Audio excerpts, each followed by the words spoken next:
Assalamualaikum warahmatullahi wabarakatuh. Waalaikumsalam. Waalaikumsalam Selamat pagi warahmatullahi semuanya. Pagi, Pagi. Pak. Pada sehat kan hari ini? Alhamdulillah sehat. Alhamdulillah. Alhamdulillah sehat semua. Alhamdulillahirabbil alamin wassalatu wassalamu ala asrofil anbiya'i wal mursalin wa ala alihi wa ashabihi ajmain. Alhamdulillah pada pertemuan perdana kan hari ini. Iya, Pak. Kalian sebelumnya udah tahu Bapak belum? Belum, Pak. Oh, belum. Oke, berarti Belum, Pak. kita mengikuti pepatah dari orang lawas saja. Tak kenal maka tak sayang. Maka dari itu, saya akan memperkenalkan diri tapi via media pembelajaran biar kalian bisa mengenal Bapak seperti apa. Oke. Kita langsung masuk saja ke dalam sesinya saja.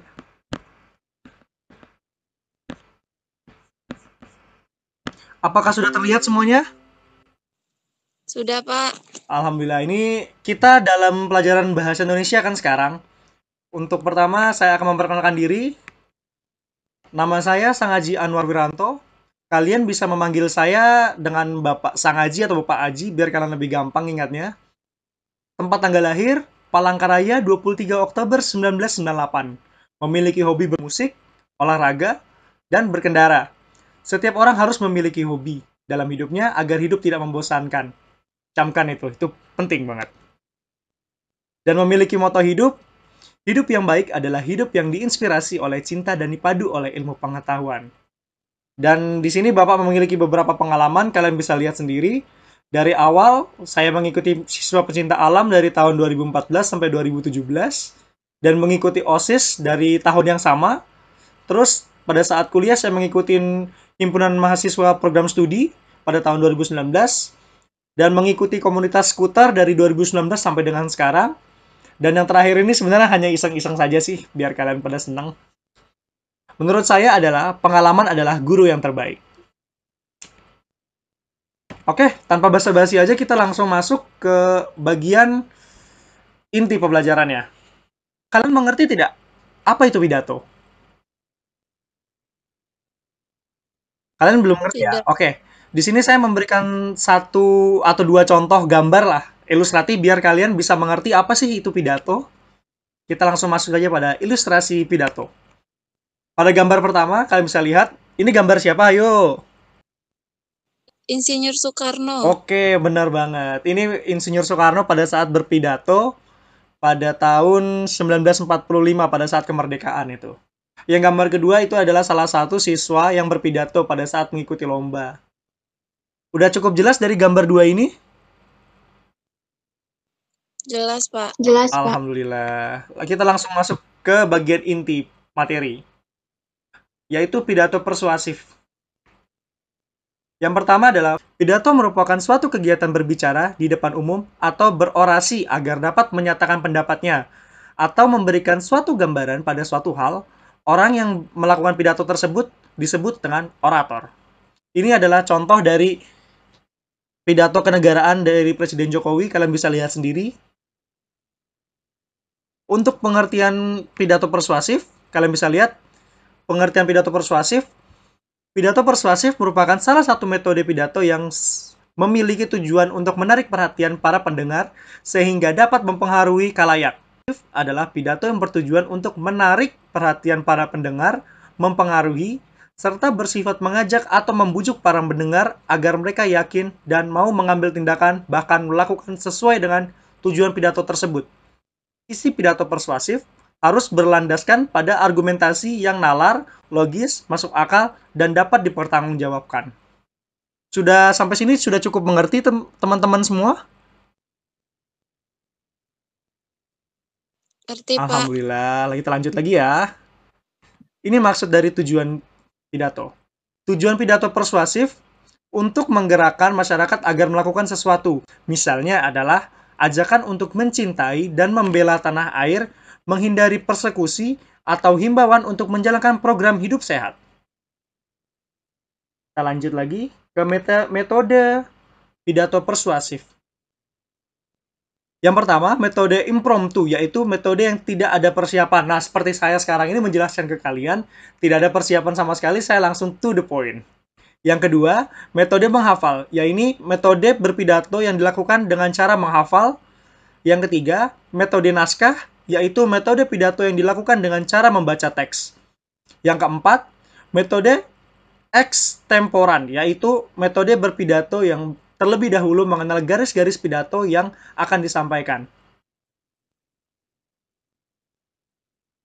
Oke, saya langsung masuk ke contohnya saja ya, biar kalian juga enak lihatnya secara langsung daripada materi doang. Contoh pidato. Ini adalah salah satu contoh pidato perpisahan. Apakah saya perlu membacanya, teman-teman semua? Iya, Pak, biar lebih Biar lebih paham. paham. Oke, saya akan langsung membacakannya ya. Assalamualaikum warahmatullahi wabarakatuh. Hadirin yang saya hormati, pertama-tama kita patut bersyukur kehadirat Allah yang Maha Esa. Dengan izin Allah kita hadir dalam rangka pembukaan pelaksanaan acara perpisahan sekolah ini. Ini Tuhan saya ganti dengan Allah karena dengan kepercayaan kita ya. Saya mewakili seluruh siswa mengucapkan terima kasih kepada semua pihak yang telah menyampaikan hadir dalam acara istimewa ini. Kami mengucapkan terima kasih atas kehadiran para siswa, guru-guru, kepala sekolah, staf sekolah, serta teman-teman semua. Hadirin yang saya hormati, tidak terasa waktu telah berlalu hingga hari ini, kita sedang menuju gerbang perpisahan dan akan melangkah dalam perjalanan kehidupan yang baru di depan. Segala hal yang kami peroleh selama ini di sekolah ini sangat berarti dan akan terus kami kenang. Kami mengucapkan terima kasih kepada guru-guru yang telah sabar dan penuh kasih sayang membimbing kami, menimba ilmu. Kami berdoa semoga apa yang telah diberikan kepada kami menjadi manusia yang berguna. Ini salah satu contoh, saya tidak bisa bacakan sepanjang ini karena kalian bisa baca sendiri contohnya seperti apa.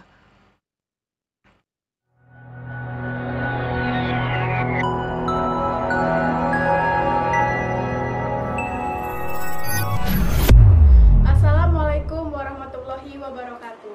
Perkenalkan, nama saya Nanda Sabrina Animita dari kelas 9F. Saya berasal dari SMP Negeri 26 Batam. Pertama-tama, marilah kita panjatkan puja dan puji syukur kepada Allah Subhanahu wa Ta'ala. Dan tak lupa pula kita haturkan salawat serta salam kepada Nabi besar kita, Nabi Muhammad SAW. Betapa besarnya kebahagiaan saya hari ini karena saya dapat menyampaikan pidato singkat dengan judul Menjadikan Remaja yang Berpotensi dan Berprestasi. Mendengar kata remaja, teman-teman semua sudah tahu. Ya, remaja itu seperti saya Maaf, dan Pak, suaranya teman-teman sekalian. pelan. Remaja itu berusia sekitar 12 tahun sampai 17 tahun. Masa remaja adalah masa kelanjutan dari masa pubertas, di mana ciri-cirinya pada masa ini adalah masa peralihan yang penuh dengan gejolak dan ruang ketidakpastian. Mengapa saya katakan demikian? Karena remaja adalah masa yang serba nanggung. Dibilang sudah dewasa tetapi masih kecil, dan dibilang kecil tapi badannya sudah sangat besar. Masa remaja juga masa yang penuh dengan masalah. Bagaimana tidak? Masa remaja ini adalah masa untuk mencari jati diri kita sebenarnya. Teman-teman sekalian tahu bukan bahwa kita adalah generasi penerus bangsa yang penuh dengan tanggung jawab atas bangsa ini. Akan tetapi, anehnya banyak remaja yang sudah tidak peduli akan tanggung jawabnya masing-masing. Contoh saja, banyak remaja yang sudah putus sekolah. Putus sekolah ini dikarenakan faktor ekonomi, faktor keluarga, dan pergaulan bebas. Tetapi saya rasa faktor ekonomi bukanlah faktor dari putusnya sekolah. Karena sekarang ini sekolah banyak yang gratis. Walaupun kita harus membeli alat-alat atau buku-buku perlengkapan sekolah lainnya. Tapi saya rasa putus sekolah disebabkan oleh faktor dari pergaulan bebas. Teman-teman tahu apakah itu pergaulan bebas? Ya, pergaulan bebas. Pergaulan bebas inilah yang menyebabkan banyak anak-anak terjerumus ke dalam hal negatif. Contohnya saja yaitu pemakaian. Oke, dari sekian penjelasan yang Bapak berikan tadi, ada video terakhir. Ada nggak dari kalian yang ingin bertanya? Saya, Pak. Oke, dari Mbak Ode ya. Dipersilakan kepada Mbak Ode untuk bertanya. Menurut Bapak, apakah pidato itu dapat membantu dalam mengelola kepercayaan terhadap masyarakat? Oke, untuk membantu sendiri tadi jawabannya udah terdapat pada materi yang Bapak berikan tadi. Pada saat metode pidato persuasif, yaitu pidato persuasif adalah jenis pidato yang bertujuan untuk menarik perhatian para pendengar, mempengaruhi, serta bersifat mengajak atau membujuk pendengar agar mereka jadi yakin dan mau mengambil tindakan. Bahkan apa ya tujuan dari yang kita sampaikan dalam pidato tersebut, mereka mau. Itu salah satunya. Jadi, menurut saya, mau, bisa. Dari Mbak Waode, apakah sudah bisa menerima jawaban dari saya, Mbak? Iya, Pak, sudah mengerti. Oke, dari teman-teman yang lain yang mau bertanya, dipersilahkan. Bapak, saya izin bertanya. Oke, dari Mbak Putri ya. Oke, dari Mbak Putri, gimana Mbak Putri pertanyaannya? Apakah pidato itu harus bersifat formal, Pak? Apa bisa non-formal gitu? Oh, untuk pidato sendiri sih sebenarnya itu ada dua jenis pidato, informal dan formal. Tapi di Indonesia sendiri kita lebih sering menggunakan secara formal. Biasanya secara formal itu dilakukan dalam acara-acara penting. Misalnya upacara adat juga salah satunya, juga acara-acara di lingkungan sekolah, atau segala macam. Jadi yang berhubungan tentang hari besar itu biasanya berhubungan dengan uh, pidato formal. Oke, berarti dari si Mbak Putri udah puas dengan jawaban saya, Mbak Putri? Sudah, Bapak. Oh, alhamdulillah ya, berarti dari teman-teman sendiri daya minatnya luar biasa dan juga mengerti apa isi dari yang materi yang Bapak berikan. Bapak punya pertanyaan nih buat kalian. Ini, kalian kan udah mengerti materinya. Jadi Bapak ingin menanya, menurut menurut kalian, apa sih tujuan dari pidato itu sendiri? Izin menjawab, Pak. Oh, dari Mbak Waode, oke. Dari Mbak Waode dipersilakan, Mbak, yang mau bertanya. Mau Menurut menjawab, sorry. saya tujuan dari pidato itu yang pertama menyampaikan suatu informasi dengan alasan-alasan yang mendukung.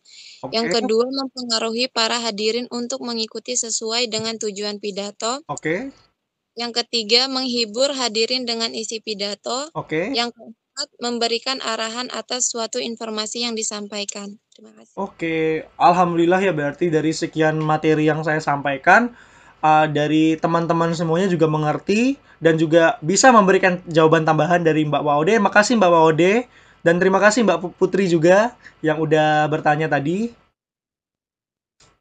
Mungkin dari materi yang saya berikan ini udah cukup banyak ya, dan kalian juga alhamdulillah udah cukup mengerti. Mungkin sekian dari pembelajaran yang bisa saya berikan pada hari ini. Lebih dan kurangnya saya mohon maaf. Wassalamualaikum warahmatullahi wabarakatuh. Waalaikumsalam warahmatullahi wabarakatuh.